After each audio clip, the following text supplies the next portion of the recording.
Recherche des schémas en logique séquentielle. 2. Recherche des schémas en logique séquentielle.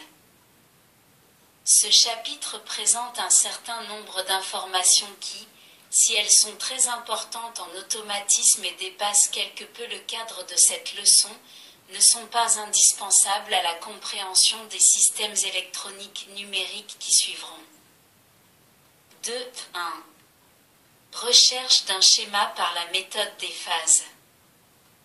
Supposons que l'on dispose, pour commander l'allumage d'une lampe L, de deux boutons poussoirs, l'un appelé M ou marche et l'autre A ou arrêt. La figure 5 représente le tableau de fonctionnement du montage. Nous pouvons voir en examinant la figure 5 qu'il existe pour deux combinaisons identiques des variables d'entrée, A et M, deux états logiques différents pour elles, combinaison cerclée en rouge. Ceci est nouveau. Nous ne pouvons donc pas résoudre le problème par la méthode combinatoire traditionnelle. En effet, le tableau de Carnot n'admet qu'une valeur 1 ou 0 par case ou combinaison des variables d'entrée.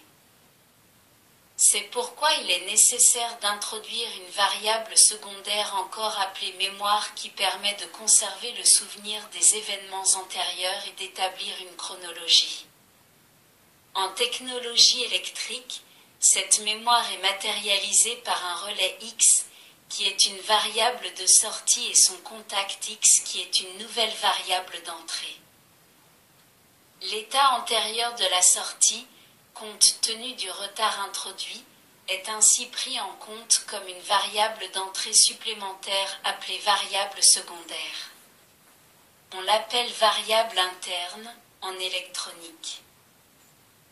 Par commodité, nous prendrons x égale L, ce qui n'est pas obligatoire. En effet, on pourrait imaginer également x égale F, L. Nous pouvons réécrire le tableau de fonctionnement de la manière indiquée figure 6. Dans la théorie 2, nous avons vu l'utilisation des tableaux de Carnot dans lesquels les variables d'entrée étaient indépendantes des sorties. Or, ici ce n'est plus le cas car L égale x, et une variation de L entraîne une variation de x. Nous avons affaire ici, en séquentiel, à des circuits rebouclés sur eux-mêmes pour lesquels on ne peut utiliser la méthode de Carnot. À partir du nouveau tableau de fonctionnement où chaque combinaison des entrées détermine un état stable des sorties, nous pouvons représenter au moyen d'un graphique appelé chronogramme l'évolution de M, A, X, et L en fonction du temps, figure 7. Le chronogramme de la figure 7 tient compte du retard à la montée du relais X. En effet, il existe un temps φ1 pendant lequel la bobine du relais X est parcourue par un courant alors que son contact travail n'est pas encore fermé. Il existe également un retard φ2 lorsque le contact retombe. Ceci n'apparaît pas dans le tableau de fonctionnement de la figure 6. On appellera transitoire les temps φ1 et φ2 de collage et de décollage du contact X du relais X. Nous voyons que L sera allumé pendant les phases transitoire 1 ou état stable 1 ou état stable 2. Nous pouvons donc écrire en regardant le chronogramme pour 1 et 2 que L égale X sera égal à.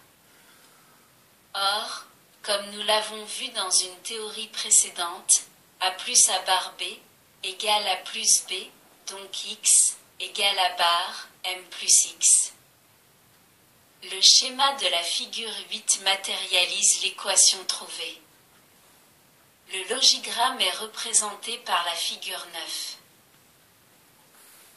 En examinant la figure 9, nous pouvons remarquer que le retard entre X et X n'apparaît pas.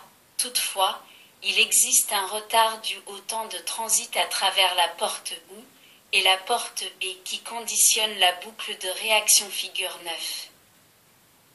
Sachant que d'après le théorème de Morgan on peut remplacer un et par un OR aux entrées complémentées et que d'autre part, un OU peut être remplacé par un OR suivi d'un inverseur, le schéma devient celui de la figure 10. Le schéma simplifié est alors celui de la figure 11. Le circuit obtenu est une bascule bistable marche-arrêt. Une représentation beaucoup plus répandue de ce même circuit est donnée figure 12. Ce montage est encore appelé flip-flop, nous en reparlerons assez longuement par la suite. 2. Méthode des phases généralisées.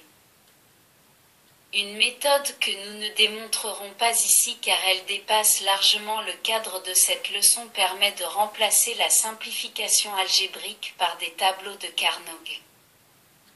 Cette méthode des phases étendues peut s'appliquer à tous les dispositifs séquentiels.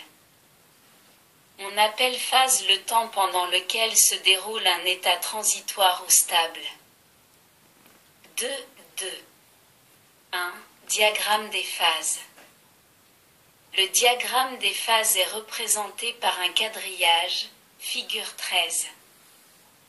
À la partie supérieure de chaque colonne, on indique le numéro de la phase. Quelle que soit la durée des phases, quelques nanosecondes ou quelques secondes, les colonnes seront identiques. B.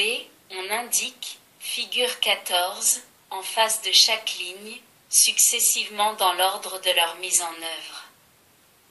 Là où les variables d'entrée en minuscules. Le ou les organes d'excitation repérés par des majuscules.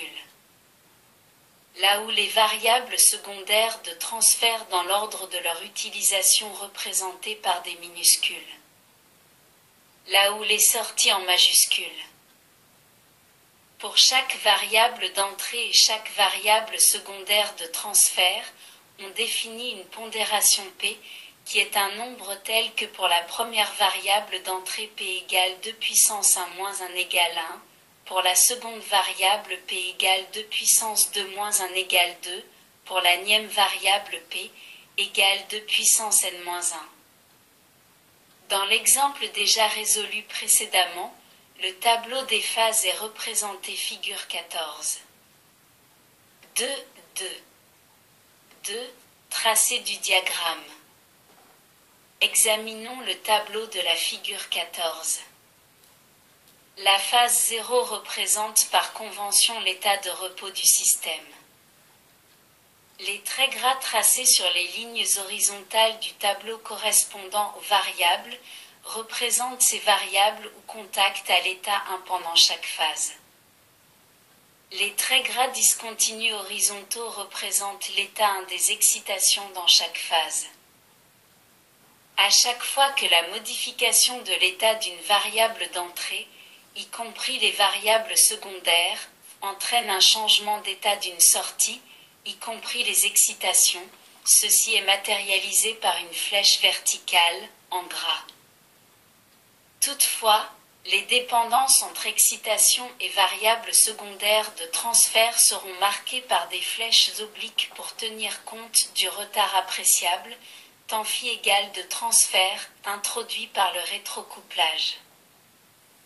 La pondération par phase pH, figurant dans le tableau, est la somme des pondérations P de chaque variable à l'état 1, entrée et transfert, effectuée verticalement à l'intérieur d'une phase donnée. Règle d'établissement du diagramme. Une seule variable doit changer à chaque phase. Les variables secondaires sont toujours en retard d'une phase par rapport à l'état d'excitation. Une pondération identique dans deux phases mais produisant des états différents des excitations ou des sorties introduit obligatoirement une nouvelle variable secondaire, il faut ajouter une excitation supplémentaire et son transfert. Nous allons voir maintenant plus en détail comment nous sommes arrivés à l'élaboration du tableau de la figure 14. 2. 3. Recherche du schéma du paragraphe 2. 1. Par la méthode des phases généralisées. A. Analyse des informations. Le point de départ très important de cette méthode est l'analyse des informations dont on dispose et l'élaboration d'un tableau de fonctionnement. Celui-ci doit montrer de façon précise les différents cas de figure possibles pour l'état des entrées et l'état des sorties pour chacune de ces combinaisons. La figure 15 donne le tableau de fonctionnement relatif au cas qui nous intéresse, figure 8. B. Construction du diagramme. À partir du tableau de fonctionnement précédent, commençons à dresser le tableau des phases du système. Ce tableau représenté figure 16 comporte 3 lignes horizontales puisqu'il y a 2 variables d'entrée A et M et une sortie L. Le tableau peut se décomposer verticalement de la manière suivante. Phase 0. Position repos A égale 0, M égale 0, L égale 0. Aucun organe n'est actionné, il n'y a pas lieu de tracer de trait en gras. La pondération pH de cette phase est 0. Phase 1. A égale 0, M égale 1, L égale 1. L'action d'appuyer sur M allume la lampe. On trace un trait gras pour M et L. La pondération pH est 2. La flèche verticale indique que M égale 1 entraîne L égale 1. Phase 2. A égale 0, M égale 0, L égale 1. On prolonge le trait gras de la phase 1 pour L. La pondération pH de cette phase est 0. Attention! Pour les phases 0 et 2, la pondération est 0, or les variables d'entrée sont dans les deux cas à 0. Comme nous l'avons signalé précédemment, il est donc nécessaire d'introduire une variable secondaire pour différencier ces deux cas. Un relais complémentaire x et sa variable secondaire de transfert x permet cette discrimination par changement de la pondération de la phase 2. La figure 17 montre le nouveau tableau des phases obtenues avec ces nouvelles données. Phase 1. A égale 0, M égale 1, L égale 1. L'action de M provoque l'excitation de X, flèche verticale orientée de M vers X. L'action de M provoque également l'allumage de L, d'où le prolongement de la flèche verticalement vers L. Le contact de transfert X, commandé par X, est en retard d'une phase par rapport à l'excitation. On trace une flèche oblique orientée de X vers X. Si on relâche M au cours de la phase 1, on va laisser L s'éteindre. Afin de pallier à cet aléa, X n'étant pas encore à 1, il convient de prolonger l'action de M pendant la phase suivante pour s'assurer que l'impulsion sur M a été mémorisée. On procédera toujours ainsi lorsqu'une variable excitera un nouveau relais. La pondération de la phase 1 sera 2 puissance 1 égale 2. Phase 2. A égale 0, M égale 1, L égale 1. Une seule variable change d'état par rapport à la phase. En effet, seul X passe à 1 alors que M, comme nous l'avons décidé en phase 1, a été maintenu à 1, X restant collé. Il faut prolonger le trait gras de M, le trait pointillé de X, le trait gras de L. La pondération pH passe à 6. Phase 3. A égale 0, M égale 0, L égale 1. On relâche M, le trait gras s'arrête, L'excitation x est mémorisée par x, on prolonge les pointillés sur x et les traits gras sur x et L. Entre les phases 2 et 3, une seule variable change d'état, m qui est relâchée. La pondération pH de cette phase est 4. Phase 4. A égale 1, m égale 0, L égale 0. On appuie sur A, ce qui entraîne que x passe à 0 et L également. On trace donc un trait vertical fléché vers x et vers L. X va suivre x avec un retard d'une phase. On trace un trait oblique de x vers x.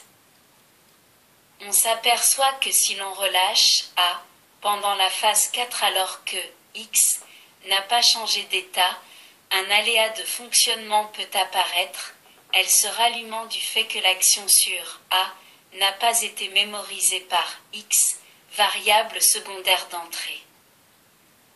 Il convient donc de prolonger l'influence de A dans la phase suivante.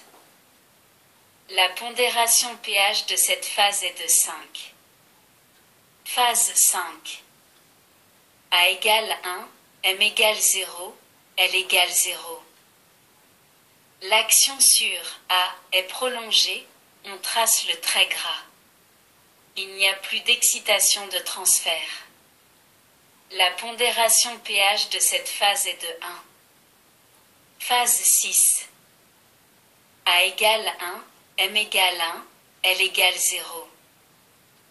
Cette phase permet de mettre en évidence le cas où l'action sur A est prolongée et que l'on appuie sur M.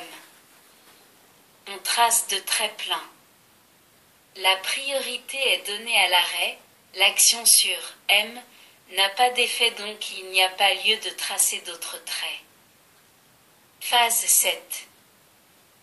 Pour revenir à la phase 0, A et M relâchés, il est nécessaire de passer par la phase 7 afin que seule une variable commute. On prolonge l'action de A. Les phases 5 et 7 ont la même pondération et sont identiques, l'action sur A n'entraînant aucun changement. En maintenant M et en relâchant A, on serait alors retombé sur la phase 1. Tous les cas ont été envisagés, le diagramme est donc complet. C'est déduction de l'équation de la sortie, Lampel. Nous avons vu au chapitre 2 1 qu'il est possible de tirer l'équation directement du diagramme. Mais dans le cas où plusieurs variables secondaires sont nécessaires, et le nombre est inconnu à la lecture de l'énoncé du problème, ceci est impossible pratiquement et les aléas sont plus difficiles à détecter. Utilisons le tableau de Carnot. Le tableau est composé de 2 n cases, n représentant le nombre total de variables primaires et secondaires. Afin d'éviter en électronique et en électricité des aléas de fonctionnement, il est obligatoire de pratiquer des groupements qui se recoupent. Numérotons en décimales les cases du tableau de Carnot, figure 18, en fonction du poids binaire des entrées par exemple pour la case. Reportons la valeur 1 dans les cases dont le numéro décimal correspond à la pondération pH par phase pour laquelle x égale 1. Le tableau de Carnot est établi pour chaque excitation, ici une seule, x, donc un seul tableau. Le tableau obtenu est celui de la figure 18. On tire du tableau l'équation suivante. X égale M, A bar plus A bar X. X égale A bar, M plus X. L'équation trouvée est bien identique à celle obtenue chapitre 2. 1. Il suffit de faire L égale X et de dessiner le logigramme que vous pouvez retrouver figure 9.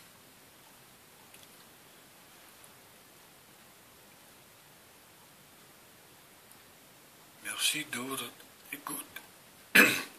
Excusez-moi. Merci de votre écoute. À bientôt.